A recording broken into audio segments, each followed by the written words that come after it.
I'm a lone wolf. I'm a lone wolf. I'm a lone wolf. I'm a lone wolf. I'm a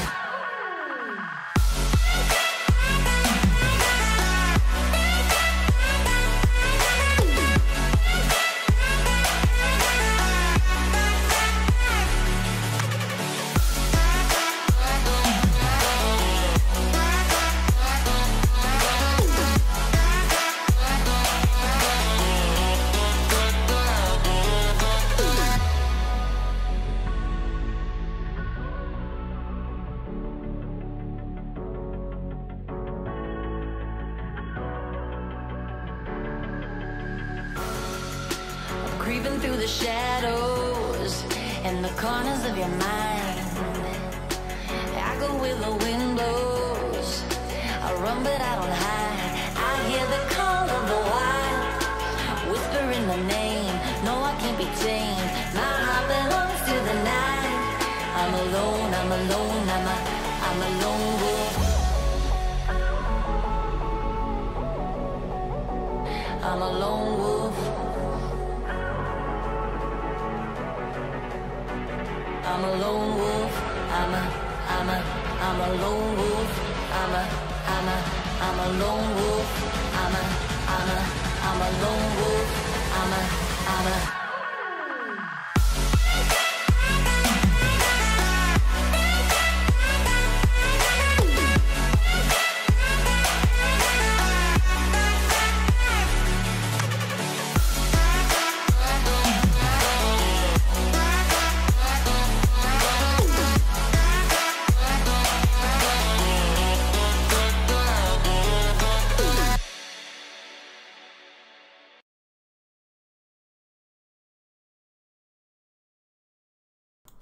Greetings guys, welcome to a pre-recorded stream. The reason why we were going to go live, but YouTube has just been a big old mean bully and just doesn't want me to send a stream today. So we're going to go through, we've pre-recorded this and we're going to upload it obviously as soon as it's done. We are actually joined in Discord with a satellite of Discontent. Say hello. Sorry, try that again, sorry. Say hello, satellite. Yeah, hey, how's everyone? Not bad. And we're also joined by, do you want me to say that name, or do you want to change that name, or? No, it's fine. Yep. Okay, so we're there with Ethe, who is actually from Italy, and we thought it'd be interesting to get him into the Discord. Well, Satellite did actually, because of the fact of his experience with what is actually happening in Italy at the moment. With the migrant crisis, the financial crisis, and basically just talking about the new government as well that everybody seems to want to brand as right wing. So obviously, just before we start, obviously Neon, if we're getting too close to personal information or anything like that you don't want to talk about, please obviously just say I don't want to talk about that, and we'll drop it and move on to the next subject. Apart from that. Yeah, so you're from Italy. I presume you're still in Italy at the moment? Yeah, I actually live in Lombardy, Okay. Eastern Lombardy. Cool. And the reason why, obviously, we wanted to have a chat with you was, obviously, Italy at the moment. The first thing, obviously, is they have been affected by this migrant crisis, as you were saying pre-recording this. Not as much as some countries like Sweden or Germany or whatnot. But you guys have taken in a group of these mass migrants. What is happening over in Italy at the moment? My latest information coming out of there is that your new government that has just formed has rejected 2 boats of migrants. Is that true? And is this going to be a new thing that you can see Italy going through with, or? The reason why the new government is rejecting those refugee boats is not necessarily to hurt the refugees. No. It's a message the government is sending that the smuggling of human beings will not be tolerated anymore. There is a big hoax over mass immigration. NGOs are not saving people. No. Saving a vessel in danger is what happened to the Titanic, basically. Yeah. That was a vessel in danger for non-voluntary reasons. So it was not planned to get in the middle of the ocean and crash into an iceberg.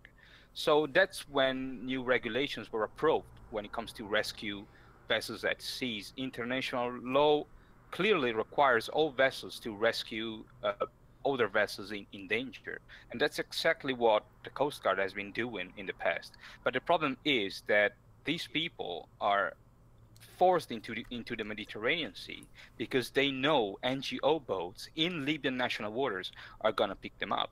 But international law never said that if you pick up someone in national waters, in Libyan national waters, you are forced to take them to either to Malta or Italy. So this is what is going to change. Yes. So just on... There have been many... Yeah, there have been many episodes of the Libyan Coast Guard, which has been recently equipped and trained by the Italian Coast Guard. They approached vessels in danger, so basically droning people, okay?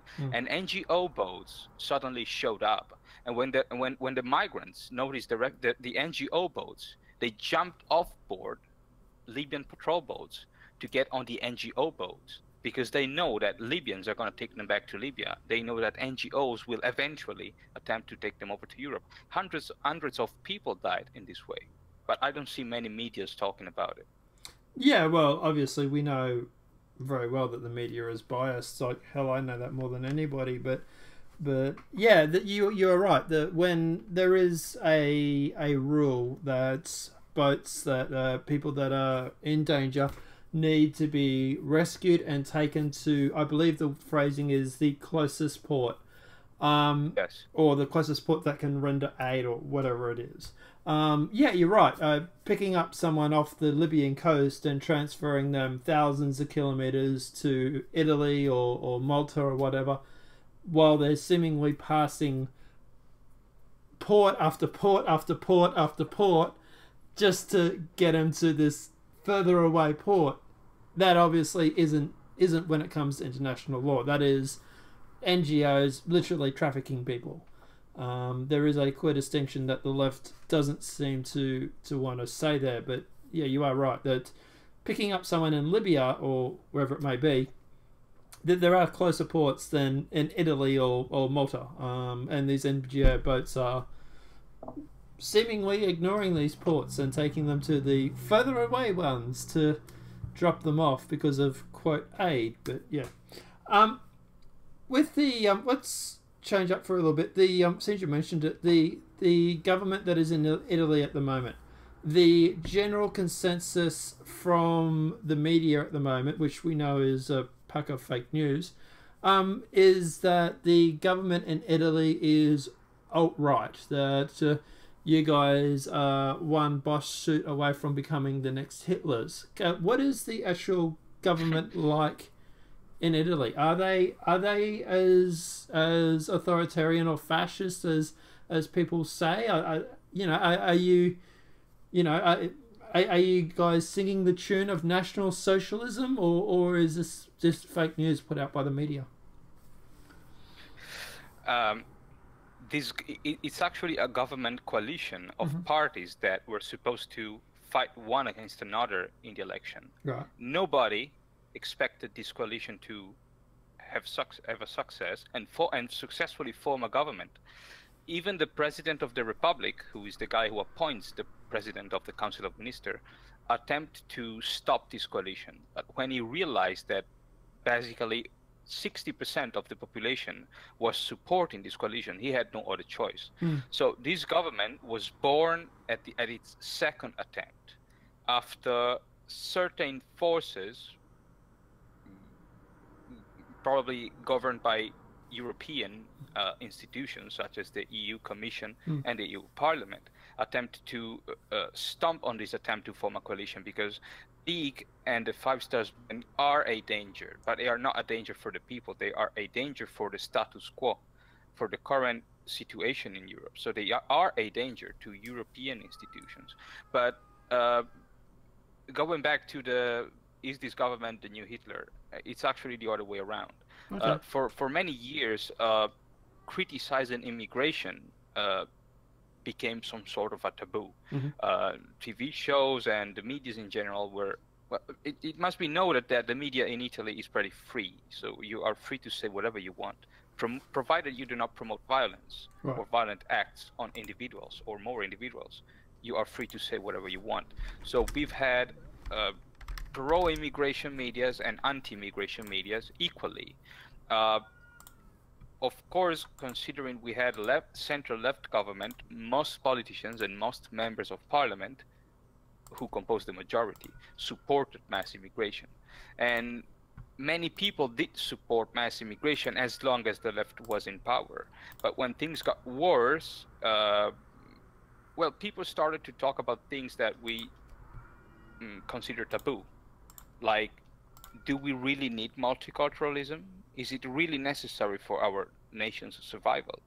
So these topics, I'm not talking about racialism, because racialism has never been an issue in Italy. We never talk about race when we talk about immigration. We talk about jobs, unemployment. What are these people going to do in the future? If there is no job for people who have university degrees, how are these people gonna have success in life? We don't like the idea that thousands of people live on the street. No. Italy is a socialistic nation in a sense that our constitution itself was written by members of the Socialist and Communist Party. So there are many elements borrowed from the workers' movement's rhetoric, which is often found in leftist movements around the world, including Marxism, by the way. So this government is trying to make things fair for all. This government is trying to rescue the middle class, which is basically disappearing into the poor class, and is also trying to stop the smuggling of human beings in Italy and therefore in Europe, to prevent more poor from being generated. It's this government's opinion that someone wants us and the migrants to be poor and stay poor. Okay, so if you would, with this new government, on like a scale, would they? I know you said that they're not this already, but obviously just putting it in context, do you think that they would be far left, centre, right, far right? Where on the progressional scale would these guys be if you had to sort of categorize them? The Five Stars movement is mostly composed of former members of the Democratic Party and leftist movements and parties in general. The Northern League's members and supporters are generally from the right and ethno-nationalist right, which is not necessarily far right, because nobody is promoting extremist policies. Neither the League, neither the Five Stars movement. I think that this new government can be considered sovereignist, so for national sovereignty in the interest of our national sovereignty. Like I was saying earlier, left and right are obsolete words in Italy. We don't use them anymore, and when we use them, we refer. It's because we're talking about the past decade or the past year.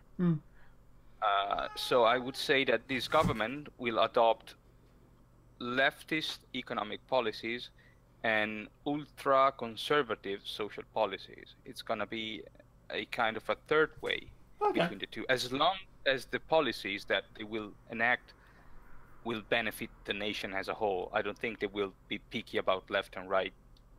So it's more of what we're referring to as populace. Populism as in the interest of the people, yes. So you're not. So just to clarify once, and maybe the mainstream media can take note of this. So you're not, practicing your goose step. You're not, getting a whole bunch of Bosch suits or anything like that. This is not an alt-right party or anything along those lines. This is more of a party that is both left and right working together in benefit of Italy.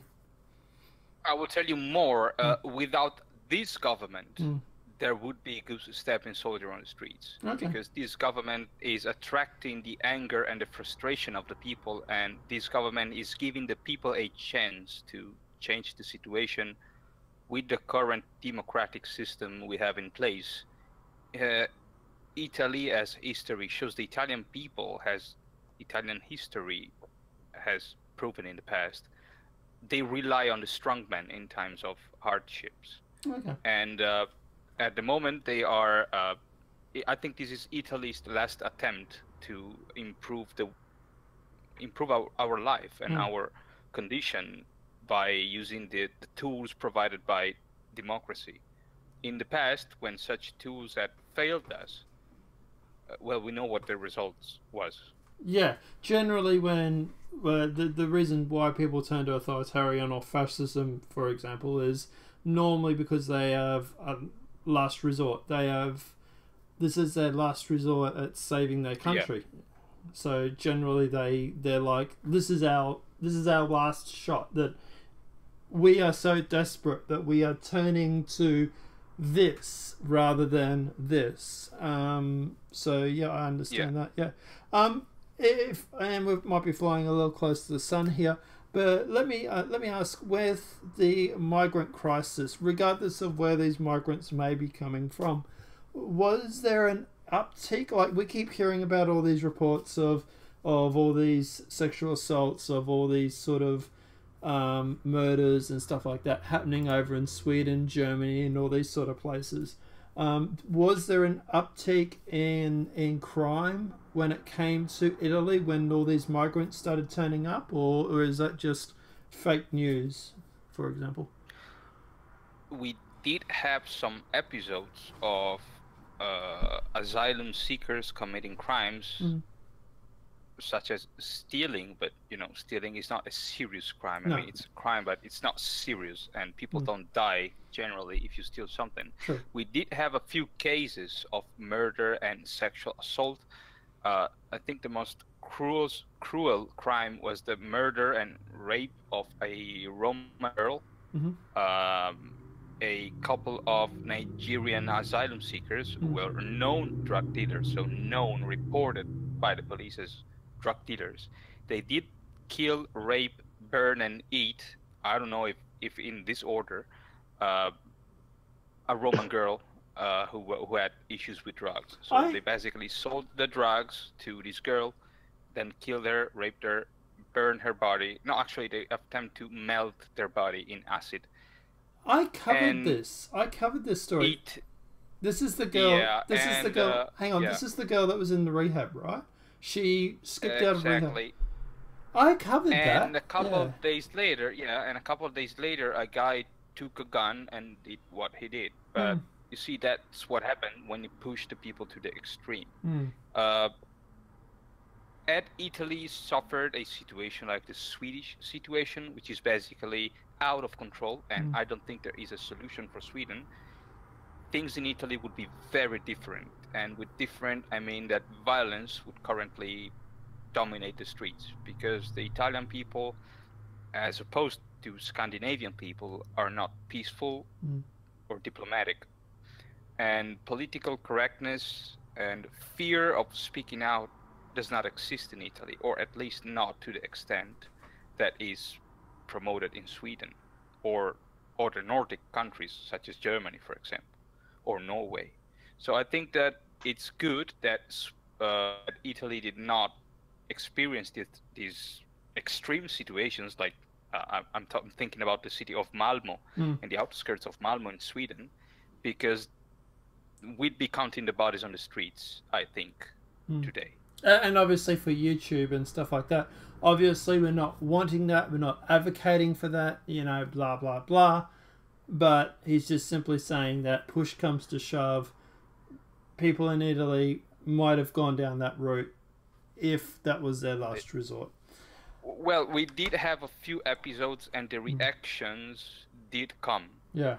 So it was clear for everybody that something had to be done when it comes to mass migration. The leader of the league often said on TV, I'm not against the migrants. I just don't want this situation to explode. Because Sweden as opposed to Italy, is not a poor country. Well, Italy is not poor. Large portions of the population are, which is different. The GDP is the 8th largest in the world, but 6 million families are poor. And when I say poor, I mean people who cannot afford heating in winter or meat twice a week. So that's what poverty is, according to our National Institute of Statistics. And when people have nothing else to lose, they become dangerous. But this is it's like a tiger. If you force a tiger into a corner, the tiger has two choices: submit or fight. And this is basically what was going to happen with Italian people. We were hopeless, jobless, with no, we did see no future for our children, basically. So what the new government is doing is trying to fix the situation to prevent violence from breaking out. Nobody supports violence. No. I do not support violence, but neither does the Northern League, which many people consider xenophobic, racist, neo-Nazi, or whatever. Nobody's promoting violence, and they are not promoting it by trying to fix the situation by approving new laws, approving new decrees, by changing some of our foreign policy. We do not want to push the people to the extreme. So that's what the government is doing, trying to fix it before it's too late. Because assuming that violence will never erupt is wrong. Remember that many times in the past in Europe, someone said, this is going to be the last war. And that guy was always wrong. Sure. The new government is asked or said that it's going to export 100,000 migrants, I think it is, in the first year, 500,000 migrants in the second year.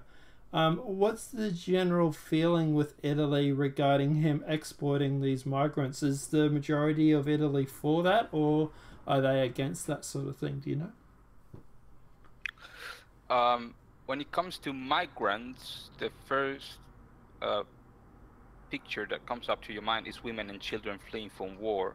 And no Italian ever said, I want the children and the women to die in the water, in the sea, sorry.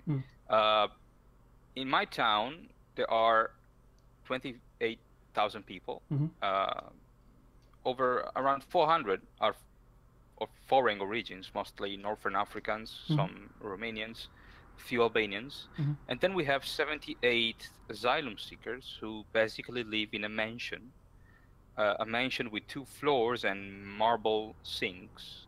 They have a swimming pool and a tennis field. At the same time, in the same place, in the same town, probably less than 1 kilometer far from that mansion, there's the train station where many Italian homeless people are sleeping at night. So nobody is saying that we should not help people in need. No. But what the people say is you cannot provide a mansion for people who basically came here yesterday and ignore our own people who are desperately asking for help. So hang on. So hang on. Yeah. Just repeat that. So asylum seekers that have gone to Italy, that are the migrants or whatever you want to refer to them as, they've got a 2-story mansion. I'm presuming by the fact that they've got a 2-story mansion that the rest of the people in Italy would have a 2-story mansion, right? That would be the fair thing, right? That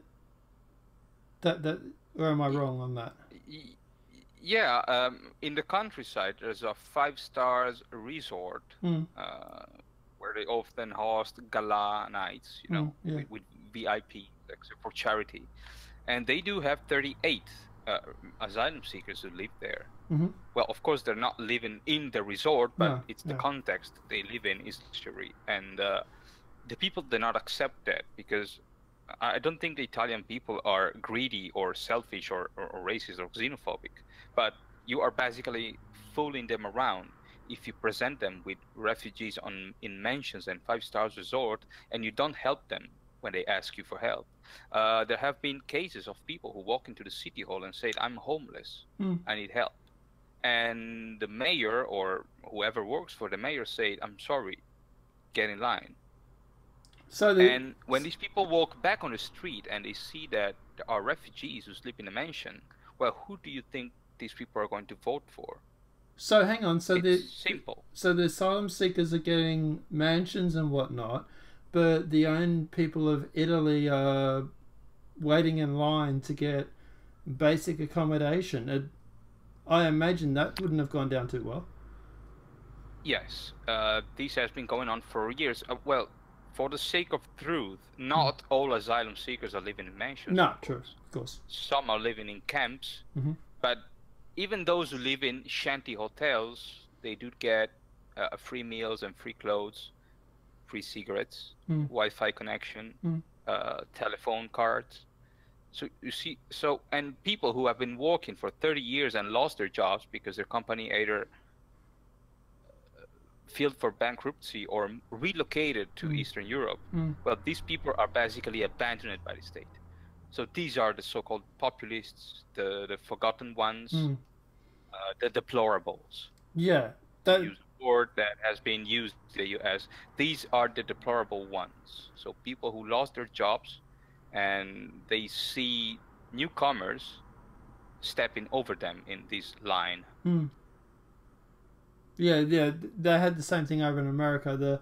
The working class was long forgotten, and this is what basically led to the election of Trump in a way, was the fact that the middle class or the working class felt like they had been completely and utterly ignored, so they voted for someone that would not ignore them anymore. But yeah, that I can't. Yeah, that we keep hearing stories. Sorry about the background noise, guys. We keep hearing stories about how migrants get this sort of preferential treatment. It's not just Italy that happens. It's in Germany. It's in Sweden. It's even here in Australia.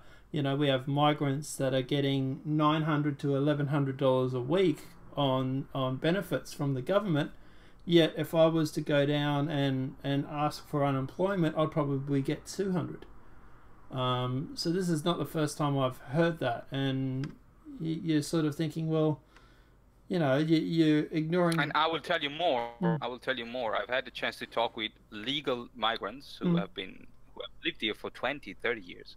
I know a Somalian guy who is a bus driver for the local public transport company, and so he's from Somalia, right? So it's not Nazi skin from Dresden. Yeah, sure. Just for the sake of argument. Yeah.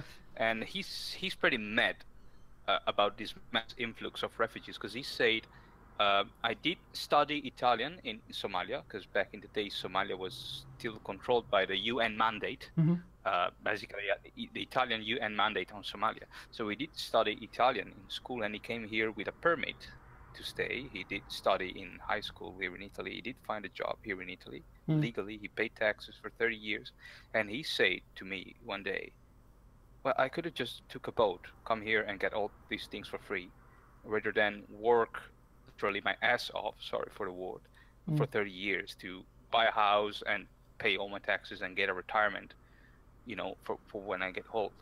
So even legal migrants are mad about it. I've seen Arab people, legal Arab migrants who lived here for 15, 20 years, mad when they were looking at the TV, and many people say, look, these people are coming here by boat and they get everything for free. Why didn't we get everything for free when we came here with an airplane or by car? Yeah, I can understand that. Look, and obviously at the end of the day, when people are talking about mass migration, we're not talking about the legal ones. We're talking about the illegal migrants. Yeah. There is a big difference. Obviously, if you want to move to a country and you go through the proper channels, then good luck to you. Knock yourself out. But at the end of the day, obviously, when we start talking about mass migrants, they're not there legally. They are technically because of these new EU laws and blah blah blah. But yeah, they haven't gone through and they haven't done the paperwork. They're just being given citizenship or papers or whatever it may be. What's happening with the I don't know if you know about the financial crisis in Italy. We keep hearing reports about Italy's pending recession, that the banks are something that are needing bailing out. What is it like in Italy at the moment economically? The center left, the former center left government claimed that Italy's growth, which is around 1%, I think 1.5, 1.4, is the result of successful economic policies. The sad reality is that Italy's economy is growing because the world's economy is growing. So it's a reflection on Italy's economy. Right. This clearly shows that Italy is the perfect victim of the next economic recession. Should Wall Street collapse today, Italy would collapse the day after. So, which is exactly what happened in 2011, by the way. Italy's economy is not recovering. A few new jobs are raising up, but the conditions of such job provided by such workplaces are far worse. So people are not spending money because they are afraid that their salary is going to be the last one. So internal demand is dead. Public funding for roads and infrastructures in general, so hospital, railways, ports, public services are scarce, and as a result, our condition is getting worse. The roads are very. I'll give you an example which might sound ridiculous, but there is a road here in my town which has not been repaired for the past 5 years, and instead of repairing the road, the provincial government decided to lower the speed limit.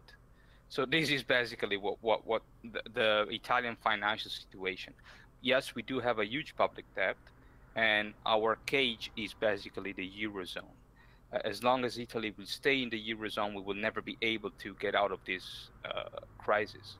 We are in a loophole of debt and increase of debt, which will find no way out unless we will print more money. And you cannot print money as long as you are in the European Union. So I don't see a way out for Italy's economy as long as we stay in the Eurozone. I'm not saying the European Union, but the Eurozone. Do you see people or Italy leaving the Eurozone anytime soon, or do you think that's a long way off for the moment? I think that many people want to leave the Eurozone, but the fear of consequences is too strong at the moment. We fear that leaving the Eurozone will leave us exposed to the financial trickery of banks and EU institutions. We fear to end up like Greece, basically. And what happened in Greece traumatized us. I think that what happened in Greece was a weapon, a warning to all those peoples around Europe who dare to step out of the line, if you know what I mean. Yeah. So while the majority of the Italian people are skeptical with the European Union, and the majority now doesn't think that the European Union is in the interest or will defend our interests in the future, they are still scared, I think, to leave it. Yeah. Okay, so yeah, with this new government, they are talking about obviously refusing migrants, and they've already turned two boats around. Do you think that the EU is going to, quote, put up with this, or do you think that the EU is going to fight back? What do you see as the future for this new government and relations between them and the EU? I think that while we talk about the EU, when it gets down to fact, we're talking about Germany and France. The French and the German people are not apolitical, and they are not they're not dead. So they are thriving peoples who think, debate. They do talk about these issues, and their governments know that discontent is rising in those countries. Even Merkel had to deal with Seehofer, the Ministry of Interior, to prevent a government crisis in Germany. And the right in Germany knows that the people are getting mad and tired of Angela Merkel, as well as the strikes that occurred in France after Macron's attempt to reform the labor market and basically the rules that shape labor and work. So these governments, at the same time, they will pretend to be pro-refugee, they will blame Italy, they will call us names, but behind the scene, they will work to appease the so-called populist masses, to appease the people who are angry with the refugees, who oppose mass immigration in general. They are doing their interest first, They will blame Italy to appease the the NGOs and the people who support them, and they will close the border like Germany and France is doing, just for the sake of argument, to make their people think that they are trying to stop mass immigration. So they want Italy to take care about this whole influx of people, and that's it. So this is not actually the work of a union. It's the work of a couple of governments, a couple of national governments who are doing their interest as they are supposed to be. Yeah, so what we're seeing at the moment is it seems like Germany and France, like you said, for example, they're pretty much turning around saying, "Hey, we've taken our share. It's now time that other people take their share." Quote. And then when countries like Hungary, obviously Poland, Italy, and whatnot start rejecting these migrants or these boats or however they want to come, the EU is then turning around saying, well, if you don't take the migrants, we're going to fine you. We're going to charge you, I think it was 250,000 every migrant that you reject. Yeah, but Italy is a net contributor to the European Union. Every year we give 20 billion euros to the European Union, and we get about 10 or 8 or 10 in return. So we are net contributors. If they will say, well, okay, we will fine you with 500, 600 million euros, our government is probably going to say, all right, then next year we'll give you 600 million euros less as for our contribution to the European Union. I don't think they will use this weapon because Italy's economy, like I say, is a time bomb. And I don't think that provoking an Italian economic crisis will benefit those nations in the long term. Italy is in the same position of a suicide bomber, basically. Italy say, you can shoot me if you want, but there are chances I will pull the trigger as I fall on the ground. And I don't know that's not ethic, and there's no honor in that. But like I was saying earlier, if you leave no choice for an entire people, they will do anything to defend their survival. So when German economists criticized Italian voters' choice, they did say the markets will teach Italy how to vote. Someone said that from the European Commission. And yeah, the markets will teach us how to vote, but at the same time, if the markets take us down, we will take everyone down with us. It's interesting. Sorry, I was going to say, it's interesting that you say that... Yeah. It's interesting that you say that you're a net contributor to the EU, because all I keep thinking is that, Italy might be contributing to the EU, but you guys have a pothole that instead of fixing, you lowered the speed limit. Like, it just makes me wonder how many potholes you guys could fix for the 10 billion, whatever it may be, dollars that you guys are a net contributor for. Like, wouldn't you guys prefer to, like, I don't know, if it was me and I was like, well, we got to pay this bill every year, or we can leave the EU, it would be a simple option for me. I'd be like, bye. But you don't think Italy will leave the EU, or? I think that in the long term, we're talking about years, Italy might leave the EU. Just not recently. But this depends on how brave this government will be, if this government will survive. Because, in 1 month, the League and the Five Stars movement could get into argument and into a brawl, and the government could collapse in a matter of hours. So there is no guarantee that this government will either survive and be successful, because many of the things they proposed in the election are gigantic. And I don't think they can be accomplished by following traditional economic doctrines. The League proposed a massive cut on taxes to help companies and ordinary citizens alike to save more money and therefore spend more money to restart internal demand. The Five Stars movement, which gathers its supports from the impoverished South, promised a citizenship salary, basically. So they want they want all the unemployed to get a paycheck consisting of 800 euros in exchange of voluntary contribution to, I don't know, fixing roads, for example, fixing public parks, for example, keeping the streets clean. So this is what the whole government is about. These are policies that conflict with traditional market-based economic doctrines. So I don't know how this government will succeed and if it will succeed.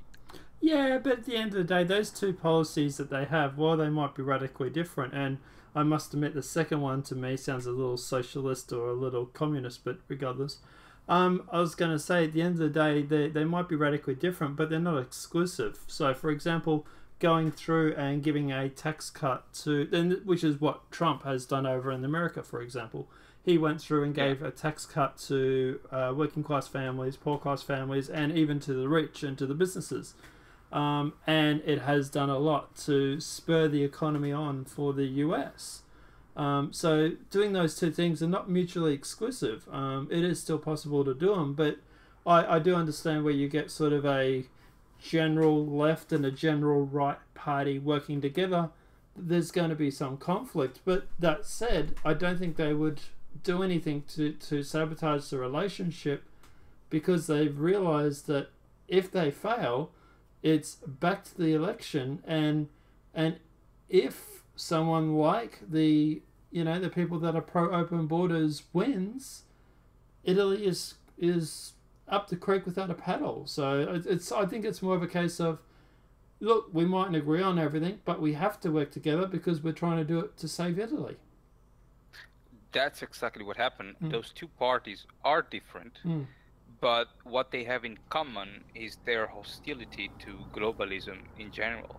So both parties, their own way, want to act in the interest of Italy by the doctrine of Italy first, which is very similar to what Trump's proposed in his campaign, America first. Yeah. And so this is what unites these two parties who are different and they have different histories. They must stay together, stick together, and I hope that they will get over all their differences eventually. Because I think that if this government collapses, I don't know, maybe the League will get a majority, maybe the Five Stars movement will get a majority, or more likely, what is left of the center-right will join the center-left, like in the past, and form a big pro-European Union, pro-globalism government once again.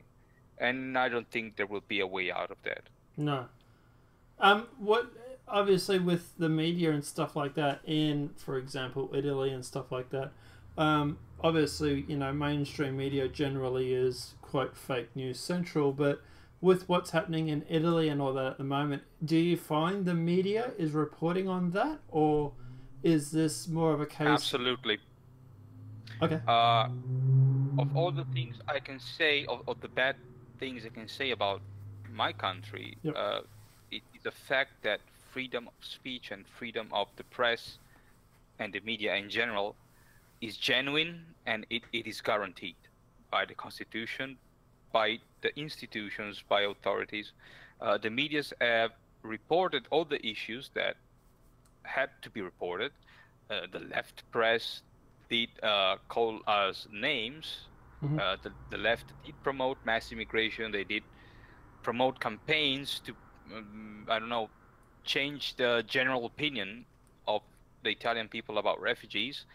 They did fail. At the same time, the right-wing medias were hostile to mass immigration.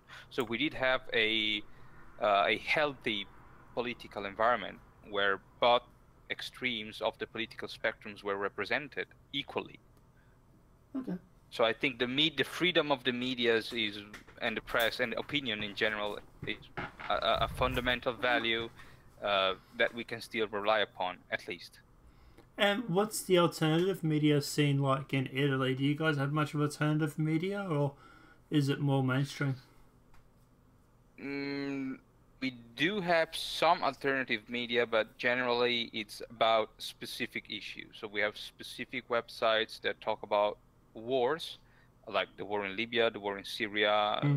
We have specific websites that talk about poverty, about crime, about corruption.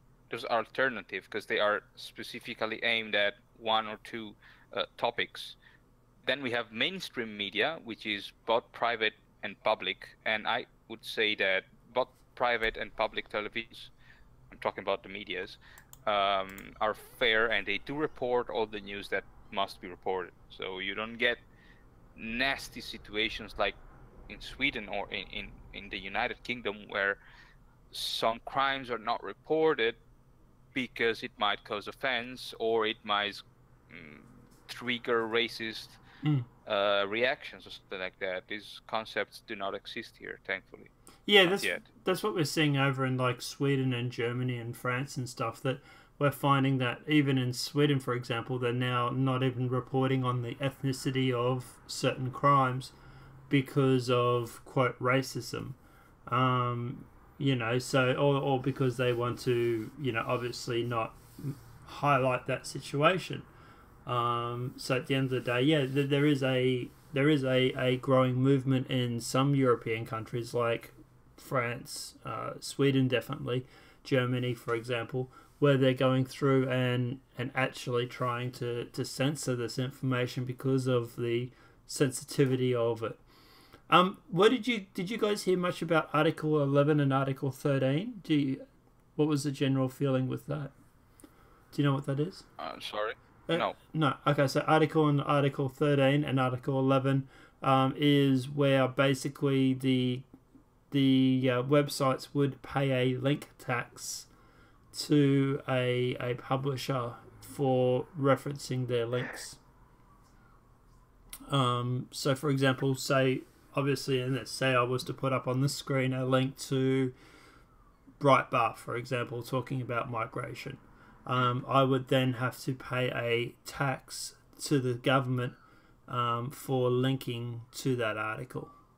And Article 13, I believe it's 13, or it might be the other way around, but Article 13 is where they're going through and they're actually asking people to implicate filters into their search engines or into their programs, where you would actually then send a copy of that information that you want to upload to a central server to make sure.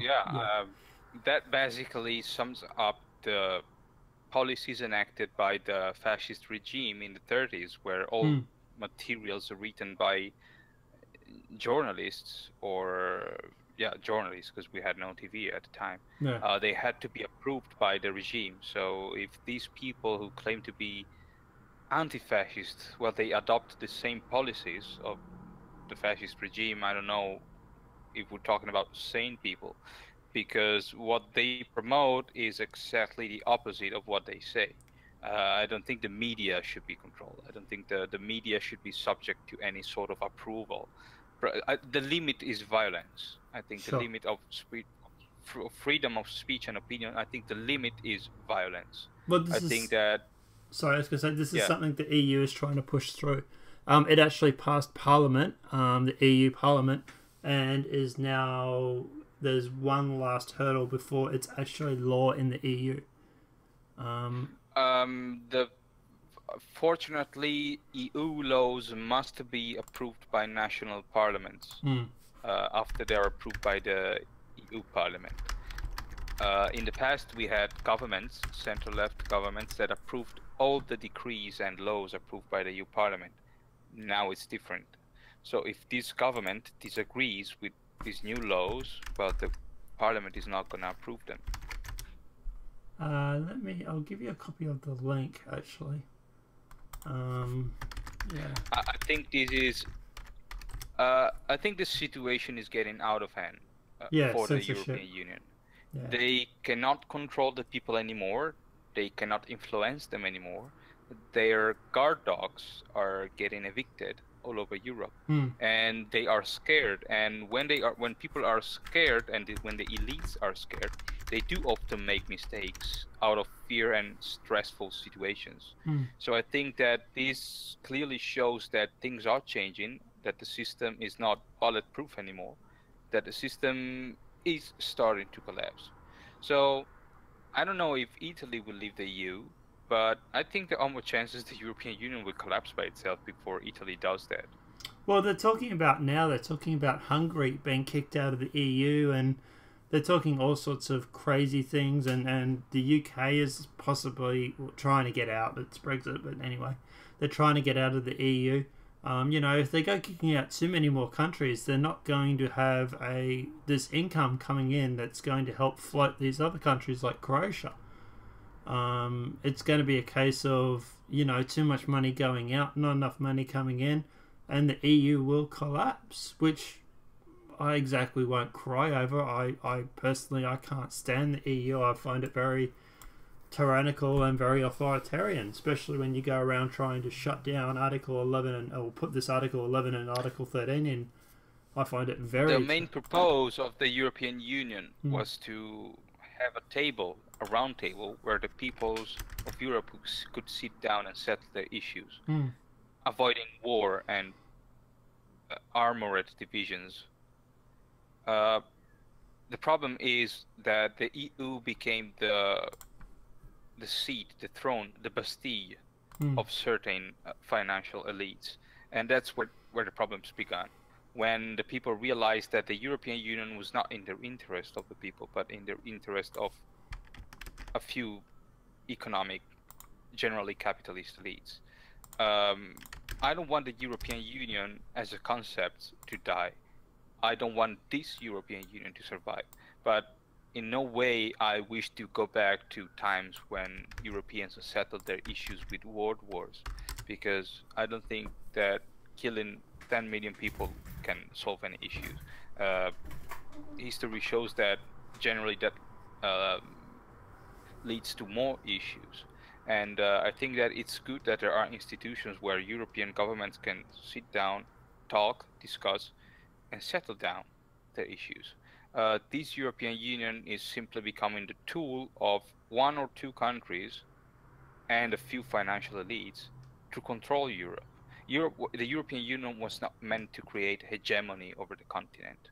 It was meant to create cohesion among the peoples of Europe. But when the governments do not represent the people anymore, well, I don't think that such a system is set to survive this decade. So I posted in the chat, Shote's channel. That's Article 13 and that's Article 11 for you, just obviously so you guys know what they are. But yeah, I was going to say, I understand what you're saying with the EU, but part of me makes you wonder how much of that was just policy spin and how much of this was planned from the beginning. That this whole, like for example, the UK. The UK has no control over their fisheries amounts.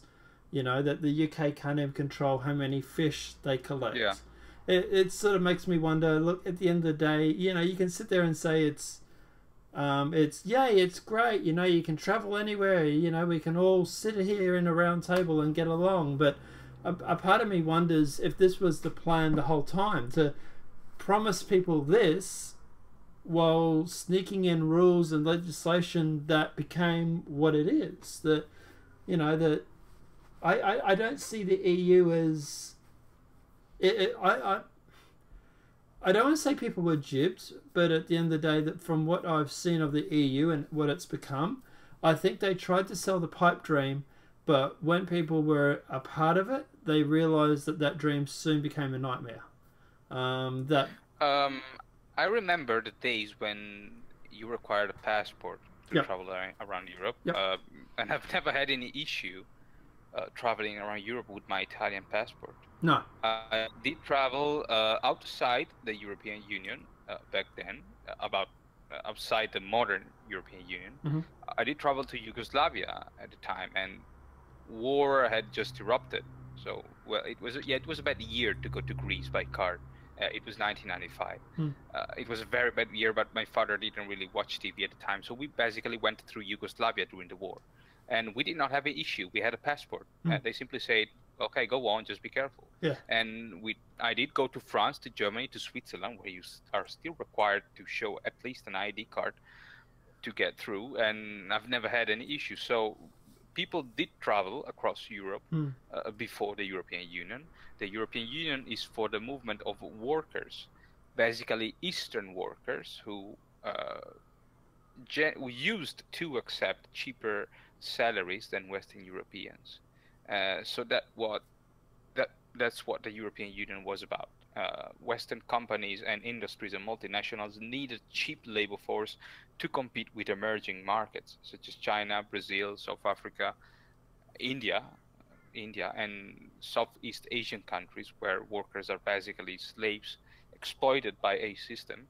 And today, Eastern Europeans would not work for less than a Western European, at least not those who live in Western Europe, because they say, no, we've lived here for 20 years and now we want equal pays. And I think they rightfully say so. That's why the movement, the freedom of movement is now being extended to go back to the other topic, migrants, because these migrants will be the cheap workers of the future. They are becoming the cheap workers of Europe because Europeans, Western and Eastern Europeans, are not accepting lower pays anymore.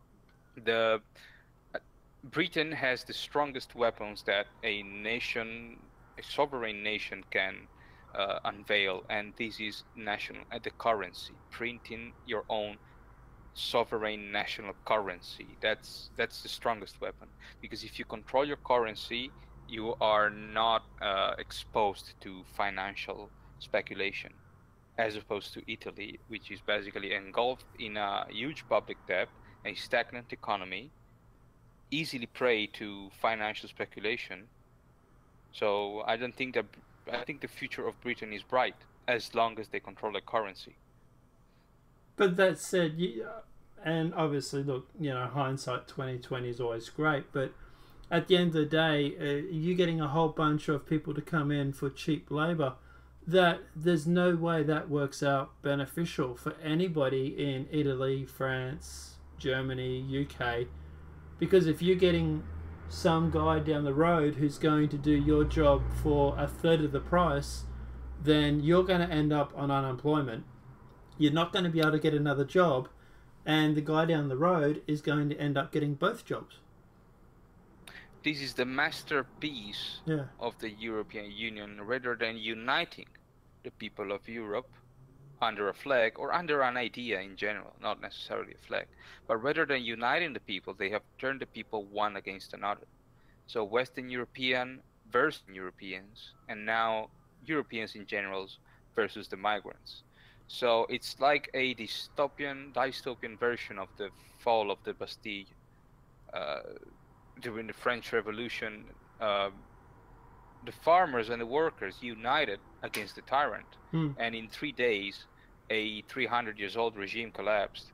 Today, the king is watching the people slaughtering each other and arguing one against another, fighting one against another from the tower of the Bastille.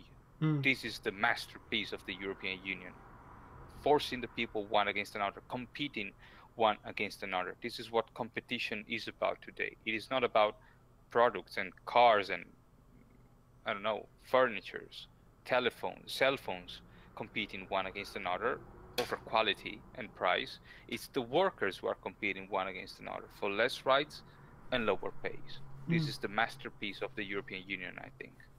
Yeah, that to me doesn't sound like a beneficial solution for anybody that's in the Second World War. That sounds completely beneficial for Third World War people, but not First or Second. That this just seems to be a way to screw over your own population, so to speak.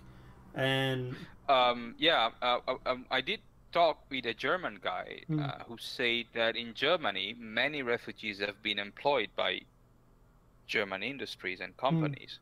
And they said, why couldn't you Italians put those refugees to work? And I said, indeed, employing refugees brought benefit for German economy in a sense that more people paid taxes. But other than bringing benefit in terms of taxes and profit for the owners of the factories, what benefits did it bring for ordinary German citizens who have to compete with workers who will work for less rights and less money? So this is what the whole problem is about. The enemy is not the guy who escapes from poverty or war, or the guy who escapes from Africa because, well, Africa is not in its best shape at the moment. Right. The enemy is the one who forces this person to flee, and the person who will exploit this person here in Europe. So the owner of the factory who exploits the migrant to basically save money and therefore increase profit, that's the enemy we should fight, not the refugee itself. At the same time, we should make sure that the African people have the condition to thrive in their own land, which I think is one of the most important fundamental rights, to thrive in your own culturally friendly environment. But the problem is that if you get a whole bunch of migrants who are working, like, so taxes, I don't know about over in Italy, but taxes in Australia are roughly around 25%. So for every dollar that you make, roughly 25 cents goes to the government, 75 cents goes to you.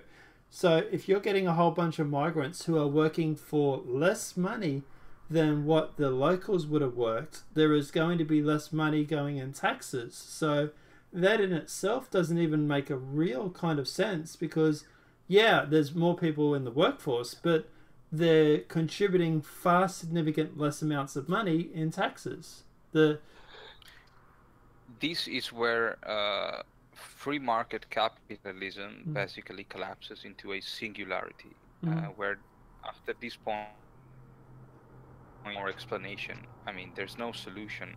We promoted an economic system based on infinite growth. We now realize that we cannot grow forever, our economy cannot grow forever, and we cannot generate wealth forever. Sooner or later, this wealth will not grow anymore, and this is exactly what's happening today.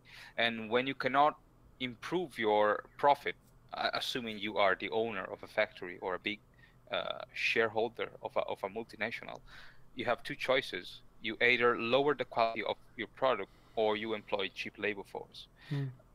Employing mass cheap labor force is the only way for companies today to compete with emerging economies. So this is what is happening today. It's not good for the general economy, in a sense that there will be less taxes and the condition of the people would generally decline over time, because if you earn less, you will spend less, and generally you will spend less for luxuries. Over time, you will spend less for clothes, for cars, for fuel, for energy, for clothes, and for food as well.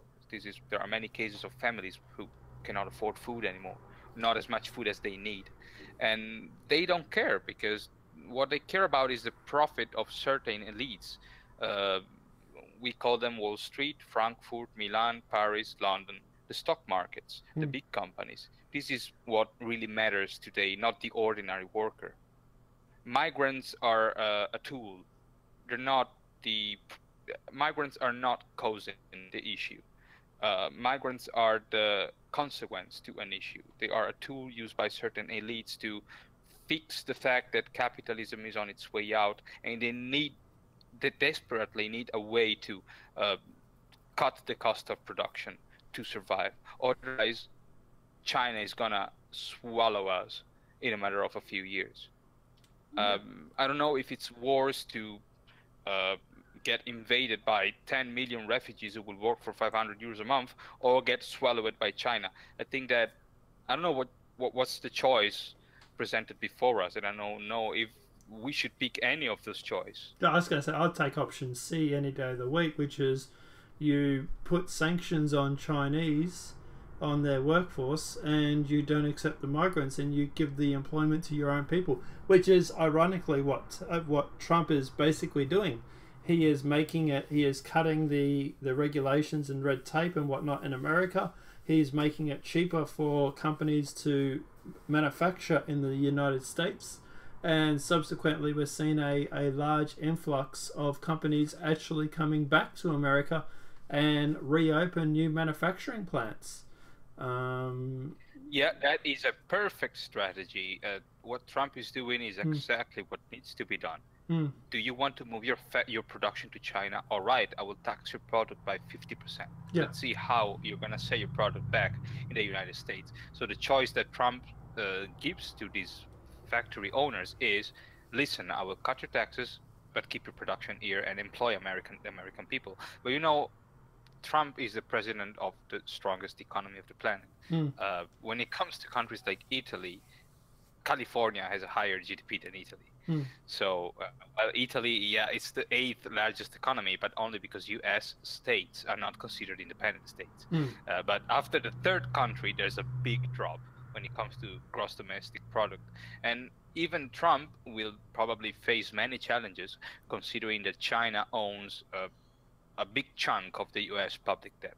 So you see these people, China and certain financial elites, will always use this weapon to blackmail certain governments. I'm pretty sure that you can see some differences from the Donald Trump of the election campaign and the Donald Trump post-election. It seems that all these politicians who get elected on a so-called populist agenda, they often downsize their slogans and their propaganda after they win the election, because they realize that the situation is not as easy as it seems. Yeah, it's not their fault. No, I don't think Trump is actually. If anything, I think Trump is generally keeping his election promises. I don't think he is really downplaying any of them, to be honest. He's bringing the jobs back. He's doing what he said he was going to do. So, yeah, I would say Trump is... I will agree that Trump is the exception. I would say that majority of prime ministers, presidents, whatever that may have, do end up, cucking to these sort of pressures, if you want to say. But yeah, no, I think Trump is the exception to it, and that he's generally keeping his promise. Even mainstream media came out the other day and admitted that Trump is keeping the promise. The United States, and the American people should think about it, has the privilege of being able to master its own destiny. And this is something that not all countries can say and do. And it's something that we don't value anymore. National sovereignty is something we don't value anymore, because the new generation has been indoctrinated to think that national sovereignty is an obstacle to prosperity. It's actually the other way around. The more you carve national sovereignty, the less prosperity there's going to be for your people, because if you have no defenses against certain elites that don't care about the benefit of the people but their profit in general, if you don't keep these defenses up and running, countries collapse. And I think the United States can still count on such defenses, such as the president, who does not take orders from things like the European Union, And when Americans look at the Europe, mostly left-wing Americans support the European Union, because they support the idea of people mixing together. But the European Union is not about the people mixing, because Europeans can perfectly coexist one next to another. The thing is controlling the people, not uniting the people.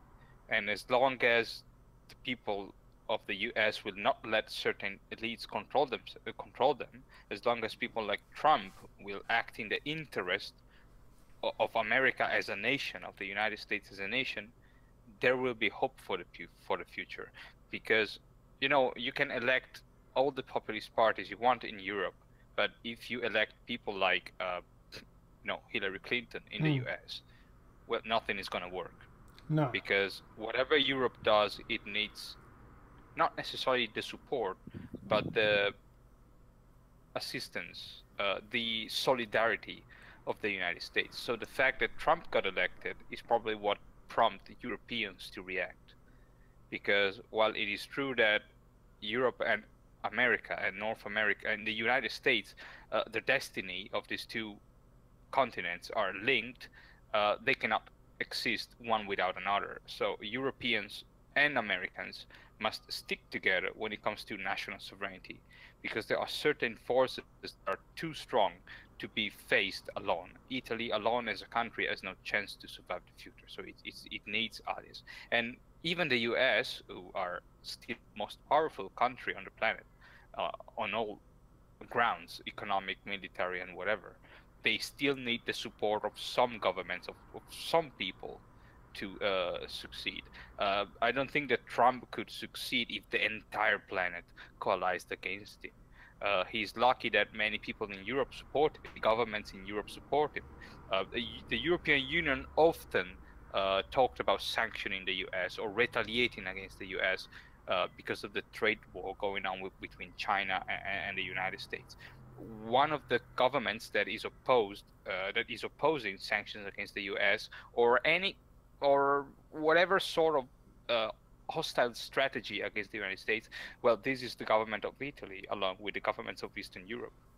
So even Trump, who's considered the most powerful man on the planet because of his role as a president, can and must count on support from the old world. Yeah, I would say... Oh, I'm sorry, did he cut out there, or... Are you there, Eth? Hi, Ethe O'Neill, are you there? Yeah, I'm here. Oh, sorry. Okay, sorry. I thought you might have cut out there for a sec. I was going to say, yeah, the obviously with Trump, I would like to see the USA going through and actually making a pact or a deal with places like Russia, Hungary, Italy, Poland, and actually having these sort of trade agreements and whatnot with these countries that are populous and you know, putting pressure back on the EU.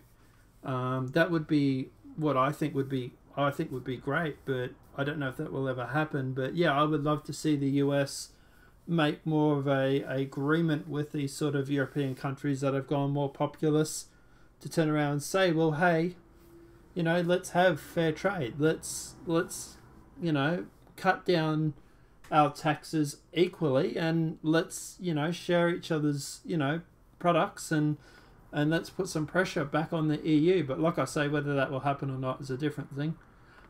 Satellites ask a question in chat. Could Italy prop up its economy through national infrastructure projects, like, for example, Italians fixing the roads, building new houses, upgrading energy networks, build mines, etc.?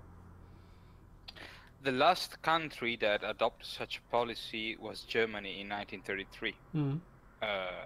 Well, it's an historical fact that Germany in 1933 had an unemployment of 8 million, or something like that. They did fix their own economy by printing more money and labor certificates. So they were considering that the Reichsmark was not worth the paper. They did pay workers with certificates in exchange of labor. So they did restart internal demand by employing the unemployed to build new roads, new bridges, new hospitals, new infrastructures in general. But the thing is 3 was bankrupt, yet they did print their own money. Italy could do that if we printed our own money, but we do not print euro. Euro comes out of the basement of the European Central Bank, and if we attempt to print parallel money, so a currency, another currency, they would stop buying basically our state bonds, and our economy would collapse because we would not be able to pay the interest on the debt. Like I said, the biggest weapon of the European Union is the economic control they assert over countries, except the United Kingdom. Yeah, I know Hungary was talking about recently reforming the EU. I think it was Hungary that came out and said they don't want to leave the EU. They would like to reform it into something that more like it was supposed to be, this open border, or not open borders. This is the general opinion of all so-called populist parties of Europe: not to destroy, but to reform. Yeah. So that in itself would be it's not ideal for me, but it's not what I would like. But it's obviously a step in the right or better direction. Sorry. No. Yeah. So I was gonna. Yeah, I was gonna say. Apart from that, like, do you think things in Italy are going to get better now, or with this new government, or? I think we've hit the bottom Yeah. in the past years, and I think that from this point onward, things can only get better. I don't think it can. If it gets any worse, I don't know what worse means Yeah. today, because we've seen very rough times. I work in the emergency services, so Okay. I did get in touch with many situations that most newspapers or medias in general don't talk about, except on generic terms like poverty. How many times have we heard about poverty during the past financial crisis? Mm.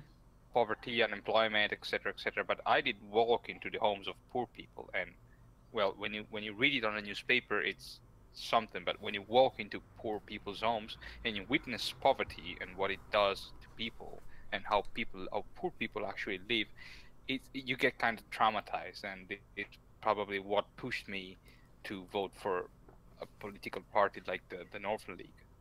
Yeah, I was going to say it becomes more personal, I suppose, because you're there, you see it Yeah. with your own eyes. Yeah, that's exactly what happened. I mean, thousands of people, hundreds of people committed suicide between 2011 and 2015, and we're talking about young people, older people, pensioners who had who couldn't pay the rent anymore, and they were presented before the choice of living on the streets or steal, basically live off crime to survive. And some people who have a dignity rather kill themselves. Many were found hanging from a pole. Some jumped under a train. We do have a train station here in town, so it happened many times in the past that people jumped off the train, mostly for economic reasons and not for a love story gone bad. We're talking about desperation, real desperation caused by poverty. I think that is something that someone should pay for this suffering in the future. I think that, considering that you had massive trials for war criminals in the past, like in Bosnia, like after World War II, I think that something like that should be set up in the future to investigate on who caused this massive economic collapse and all the related death and suffering. I'm guessing that the first victim of that trial should be someone by the name of George and ends in Oros. Probably, yes. He would be the first person that I would drag into court kicking and screaming with this whole masqueradation, considering George Soros's Open Foundation was the one that is funding these NGOs and everything like that. He would be the first one I would put on trial, but regardless. What I was going to say was that I did hear about the suicides, people jumping in front of trains and stuff like that with Italy and stuff when it was happening. I didn't realize that. I didn't really put two and two together, but that's actually quite interesting. Switching it up a little bit at the moment, because we'll probably wrap it up soon. But over in America, Australia, and all those sort of places, we're having a major problem with progressives, with alt-left people going through with their PC culture, with their Marxism, pushing through with, trans rights, all this sort of stuff. Is Italy feeling the brunt of this as well, or? We used to have people like that who were desperately trying to look important, but there are huge cultural differences between the US and Italy in general. All right. I honestly do not understand how campuses, for example, safe spaces, trigger warnings. I did learn these terms by watching videos on YouTube or the media, US medias in general, because these concepts do not exist. While it is true that education has been dominated by the left for the past 50 years, probably, we did still enjoy some degree of freedom of speech. Well, today I would say that our society is completely free. The progressives the Italian progressives progressives cannot be compared to American progressives, because American progressives are people who basically lost their way. They don't know which master they should serve, which is basically what happened to the left after the collapse of the Soviet Union, and therefore the death of Marxism as a possible as a reality. I mean, Marxism disappeared in 1989, and all these people who consider themselves leftist had to find another owner, because I think the left is basically like a stray dog. It's in constant need of an owner who can take care of him or her. And these progressives who call themselves Marxist, we have a very specific term which can be roughly translated as living room communist. So he's the communist who's generally a rich guy, a writer or a journalist or a movie director who's pretty wealthy, and he talks about issues such as workers' rights, social justice, but they do it from privileged positions. So when they talk about workers' rights, they are not talking about it in a factory where or in a mine where men are actually sweating and I mean, they're pretty mad about their job because it's pretty hard to be a miner. So they're talking about workers from living rooms with cameras filming them. So this is what we call living room communists. So people who enjoy wealth, enjoy privilege, enjoy luxury, and all the good sides of a free market capitalist society, yet they talk like they came out of a kolkhoz in Russia or a communal farm, if you know what I'm talking about. Yeah, yeah. It's funny how all these Marxists over in America, for example, the overwhelming majority of the younger ones are rich white kids that have grown up in suburbia, and the professors, you know, they haven't, you know, they give lectures. They got tenures at universities where they get $80,000 or $90,000 a year, like as a basic teacher assistant. Like I don't know about over in Italy, but in Australia, if a teacher gets paid $80,000 or $90,000 a year, that's goddamn good money. That is really good money.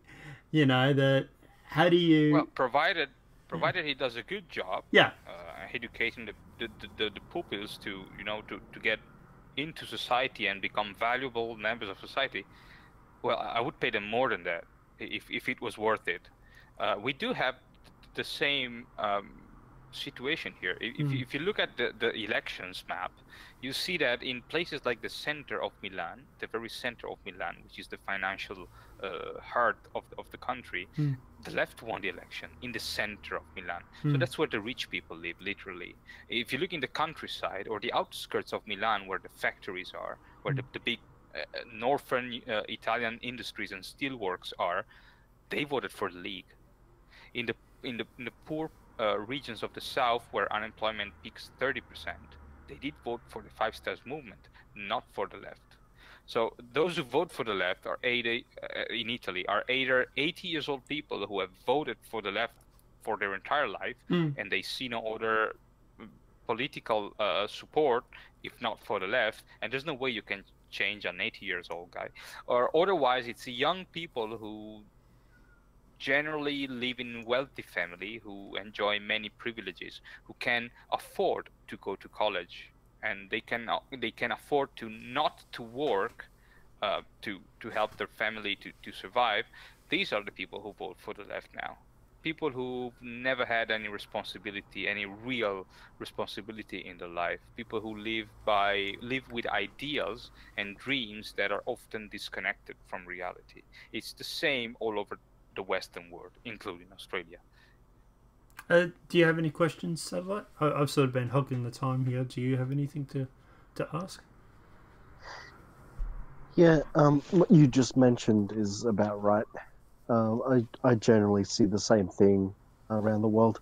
It's usually the privileged class, and I think that they feel that they need to virtue signal, and that is why they put in policies, the kind of policies they do, and you know, they teach our young university students to do the same thing. Well, it's not just that, but it's also self-serving, you know, too. For example, the left, if they go through and bring in policies where the rich will benefit, which is generally, you know, leftist policies, you know, let's face it, they're not the ones that are going to be working the factories. They don't really care about the working class. And the majority of people that are affected by the leftist policies, and I mean, like, for example, the socialists and stuff like that, you know, they might claim that they're there for the average person and everything like that, but it's generally the working class that ends up feeling it through higher taxes and whatnot.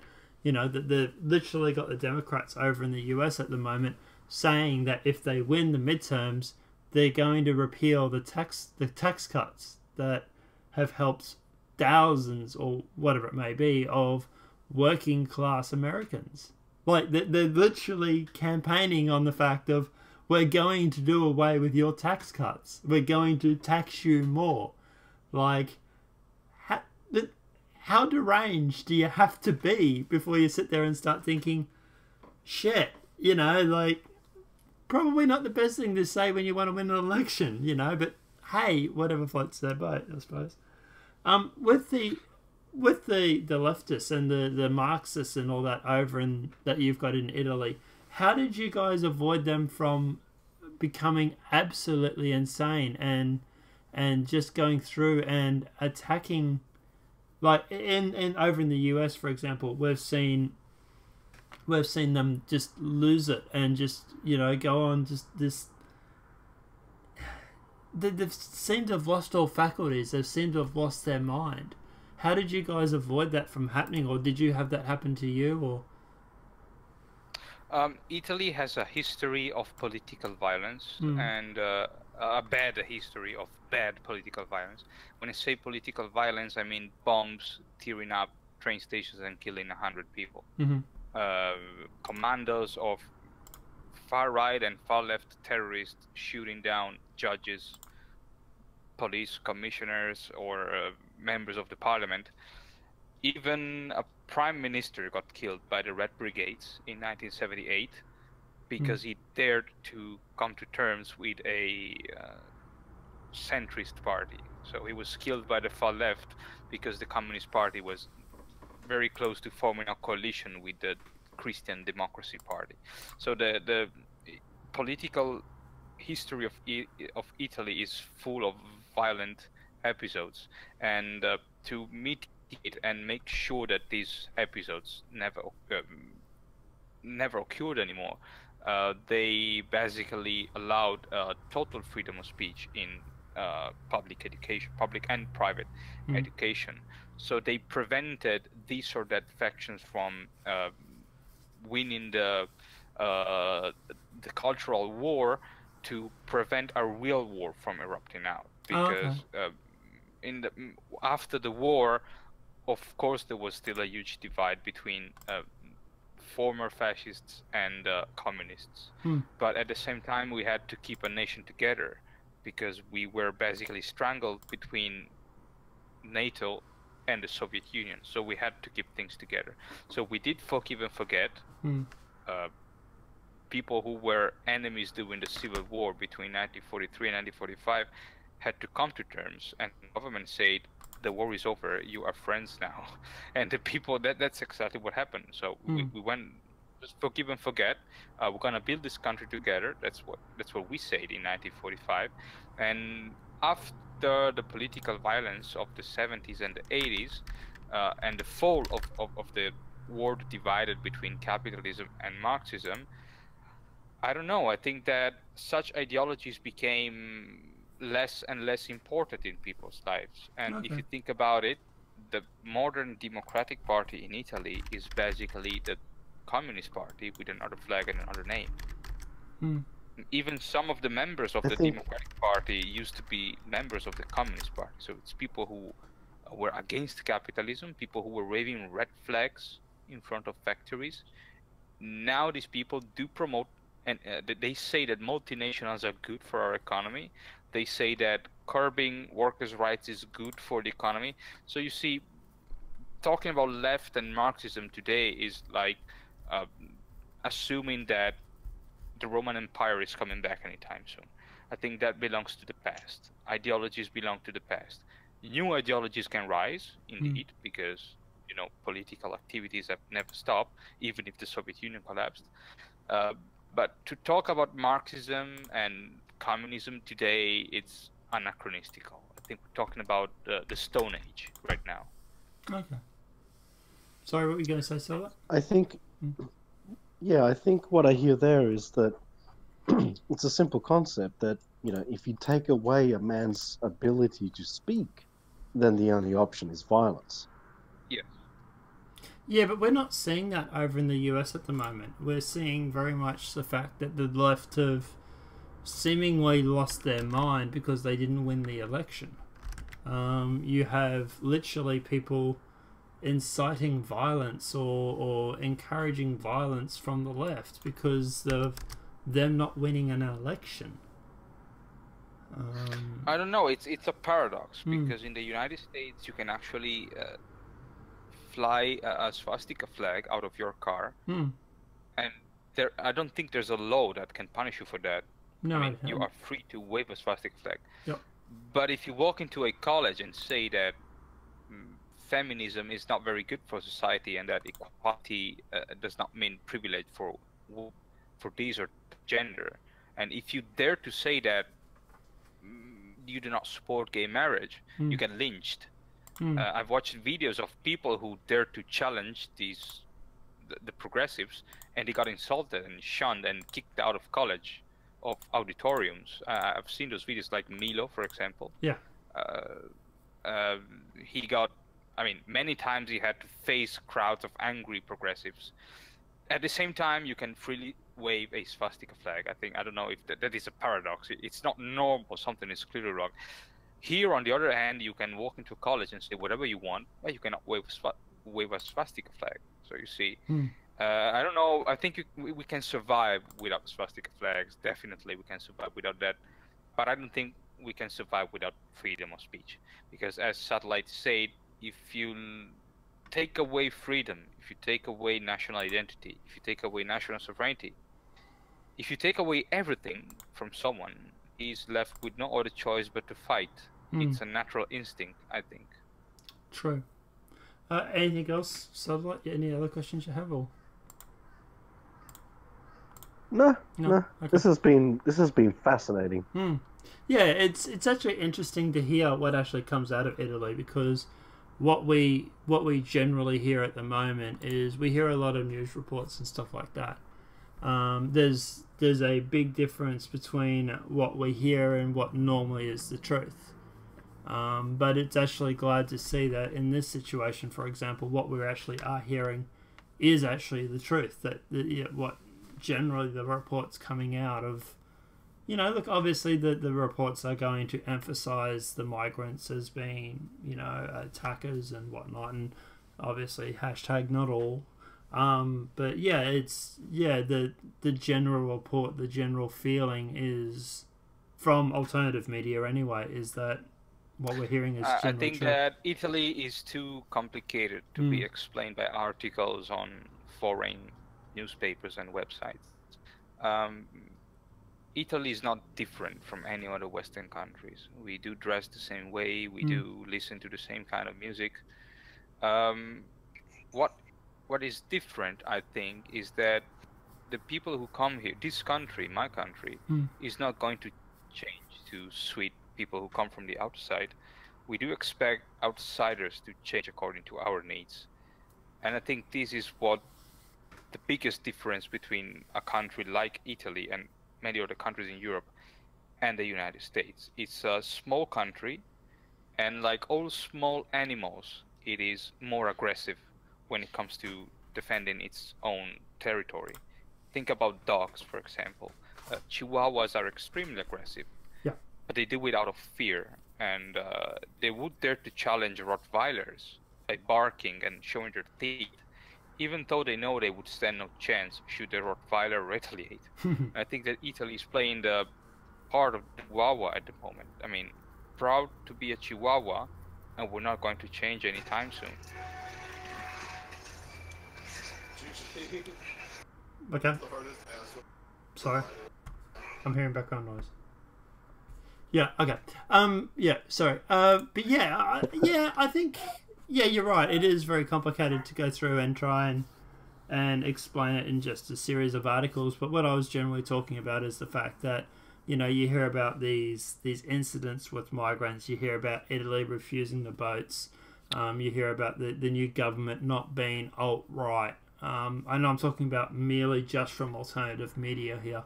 And they do generally seem to get the actual information right. Mainstream media, well, that's obviously another thing, but the alternative media generally seem to be getting the reports correct, which is obviously reassuring and quite good. They are wrongly so depicting Italy as a racist and conservative country, but these people ignore that Italy itself is not homogeneous when it comes to culturally. I don't think alternative media is labeling Italy as racist. Well, leftist medias. Okay, yeah. I mean. So my bad. So I'm tired. It's like 7 o'clock in the morning here.